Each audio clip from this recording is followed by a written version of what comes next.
दिल्ली में पानी संकट को लेकर राजनीति अब और भी तेज हो गई है। पहले शराब घोटाला और उसके बाद पानी पर जिस तरह से हंगामा मचा है, उससे केजरीवाल सरकार बैकफुट पर आ गई है।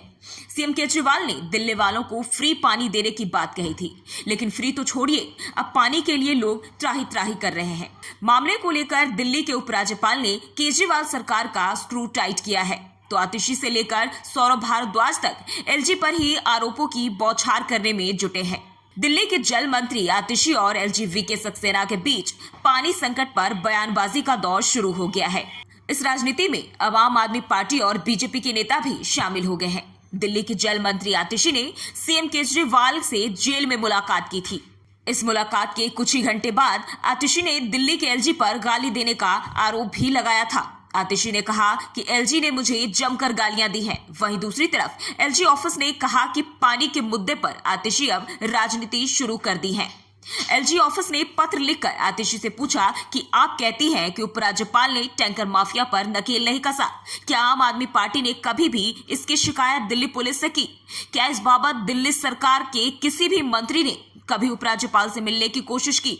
एलजी ऑफिस ने कहा कि दिल्ली को पर्याप्त मात्रा में पानी मिल रहा है। मुनक नहर से आने वाला पानी दिल्ली में ही टैंकरों से चोरी किया जा रहा है।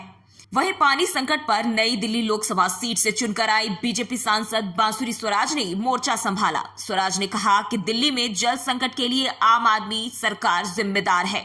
अब आम आदमी पार्टी सरकार की नीयत ठीक हो तो नीति भी बदल जाती है, लेकिन आम आदमी पार्टी सरकार की नीयत ही नहीं है काम करने की। एसी रूम में बैठकर प्रेस कॉन्फ्रेंस करने से समस्या का हल नहीं होता। सुप्रीम कोर्ट ने भी आप सरकार को जबरदस्त फटकार लगाई है। स्वराज ने कहा कि दिल्ली में 40% से ज्यादा पानी बर्बाद हो रहा है और इसके लिए आम आदमी पार्टी क्या कर रही है? दिल्ली के पास पर्याप्त पानी है।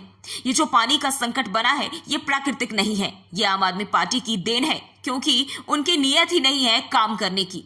40% से ज्यादा पानी दिल्ली में बर्बाद हो रहे हैं, क्योंकि दिल्ली जल बोर्ड का जितना इंफ्रास्ट्रक्चर है वो चरमरा रहा है और जो दिल्ली में ऑपरेट कर रहा है। बहरहाल मामले पर राजनीति जो भी कर रहा है, लेकिन जमीन पर हालात ऐसे हैं, राजधानी के लोग बूंद बूंद पानी के लिए तरस गए हैं। दिल्ली के मुख्यमंत्री अरविंद केजरीवाल ने एक बार फिर अपनी दादागिरी दिखाई। विधायक ने पार्टी के खिलाफ मोर्चा क्या खोला? केजरीवाल ने विधायक की विधायकी ही खत्म करा दी। दरअसल बात ऐसी है कि लोकसभा चुनाव से पहले आम आदमी पार्टी के खिलाफ बगावती सुर अपनाने वाले और दिल्ली सरकार में पूर्व मंत्री रहे राजकुमार आनंद को दिल्ली विधानसभा अध्यक्ष ने विधानसभा की सदस्यता से डिस्क्वालीफाई कर दिया। विधानसभा दफ्तर के मुताबिक बतौर आम आदमी पार्टी विधायक रहते हुए राजकुमार आनंद ने बीएसपी की टिकट से नई दिल्ली लोकसभा क्षेत्र से चुनाव लड़ा। इस मामले में विधानसभा ने राजकुमार आनंद को जवाब फाइल करने के लिए 10 जून का समय दिया था। जवाब न देने पर 11 और 14 जून को विधानसभा में पेश होने को कहा गया था। विधानसभा ने राजकुमार आनंद से पूछा था कि पार्टी बदलकर चुनाव लड़ने के लिए आपको टर्मिनेट क्यों न कर दिया जाए। दिल्ली विधानसभा अध्यक्ष रामनिवास गोयल के मुताबिक राजकुमार आनंद को एंटी डिफेक्शन लॉ का हवाला देते हुए डिस्क्वालीफाई कर दिया गया। बता दें कि पिछले ही दिनों दिल्ली के समाज कल्याण मंत्री राजकुमार आनंद का इस्तीफा मंजूर किया गया था। उपराज्यपाल विनय कुमार सक्सेना ने राष्ट्रपति को इसकी सिफारिश भी की थी। इसको लेकर एलजी ऑफिस से बयान जारी किया गया था। बता दें कि 31 मई को मुख्यमंत्री अरविंद केजरीवाल ने राजकुमार आनंद के इस्तीफे को मंजूर करने की सिफारिश उपराज्यपाल को भेजी थी। राजकुमार आनंद साल 2020 में पहली बार पटेल नगर सीट से विधायक बने थे। इससे पहले उनकी पत्नी वीना आनंद भी इसी विधानसभा क्षेत्र से विधायक रह चुकी हैं।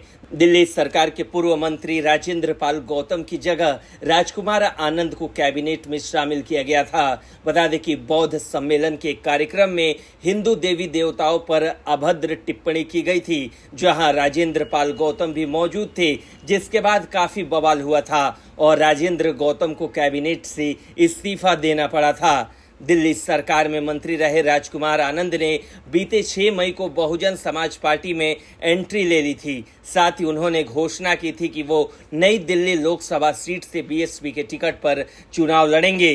पूर्व आप नेता ने बीएसपी ज्वाइन करने के बाद कहा था कि मैं अपनी पार्टी में वापस आ गया हूं। राजकुमार आनंद ने बहुजन समाज पार्टी का दामन थामने के बाद मीडिया से मुखातिब होते हुए कहा था, मैं बाबा साहेब अम्बेडकर को श्रद्धांजलि अर्पित करता हूं। मुझे लगता है कि मैं अपनी पार्टी में वापस आ गया हूं, लेकिन अब उनकी विधायकी ही खत्म कर दी गई है। ब्यूरो रिपोर्ट, न्यूज चौक। दिल्ली के सीएम अरविंद केजरीवाल की मुश्किलें दिनों दिन बढ़ती जा रही है। शराब घोटाला केजरीवाल के गले की फांस बनता जा रहा है। जमानत के लिए कोर्ट का दरवाजा खटखटा रहे केजरीवाल को एक बार फिर जोरदार झटका लगा है। कोर्ट ने कथित शराब घोटाले से जुड़े मनी लॉन्ड्रिंग केस में अरविंद केजरीवाल की नियमित जमानत की याचिका पर सुनवाई 19 जून तक के लिए टाल दी है। सुनवाई के दौरान आम आदमी पार्टी के राष्ट्रीय संयोजक अरविंद केजरीवाल ने कोर्ट में एक और अर्जी दायर की। केजरीवाल ने कोर्ट से आवेदन किया, पत्नी सुनीता केजरीवाल को अनुमति दी जाए कि वो मेरे मेडिकल चेकअप के दौरान वीडियो कॉन्फ्रेंसिंग के जरिए मौजूद रहे। इस केस में सुनवाई के दौरान ईडी की तरफ से पेश स्पेशल वकील ने अदालत से अनुरोध किया कि वो केजरीवाल की पत्नी को वीडियो कॉन्फ्रेंसिंग की सुविधा उपलब्ध कराने के बारे में जेल अधिकारियों से रिपोर्ट मांगे। इसको लेकर अदालत ने कहा कि हम जेल से जवाब मांगेंगे, लेकिन इसमें आपकी कोई भूमिका नहीं है। राउज रेवेन्यू कोर्ट के विशेष जज कावेरी बावेजा ने हाल ही में मेडिकल रीजन से 7 दिन की अंतरिम जमानत की मांग की याचिका को खारिज कर दिया था। गौरतलब है कि 19 जून को दिल्ली सीएम की न्यायिक हिरासत की अवधि भी खत्म हो रही है। मुख्यमंत्री के वकील ने शुक्रवार को कोर्ट के समक्ष एक आवेदन दिया, जिसमें अरविंद केजरीवाल की मेडिकल टेस्ट के दौरान वीडियो कॉन्फ्रेंसिंग के जरिए उनकी पत्नी सुनीता केजरीवाल को भी मौजूद रहने की अनुमति देने का अनुरोध किया। इसके अलावा उन्होंने कहा कि जब मेडिकल बोर्ड इस संबंध में बैठक करती है तो उन्हें भी इनपुट रखने की इजाजत दी जाए। वहीं इस आवेदन पर कोर्ट ने तिहाड़ जेल के अधिकारियों से जवाब मांगा है। पिछले दिनों अरविंद केजरीवाल के अंतरिम जमानत याचिका को खारिज करते हुए अदालत ने कहा था, सीएम केजरीवाल के कुछ विशेष डायग्नोस्टिक टेस्ट के लिए भी निर्देश दिए गए हैं।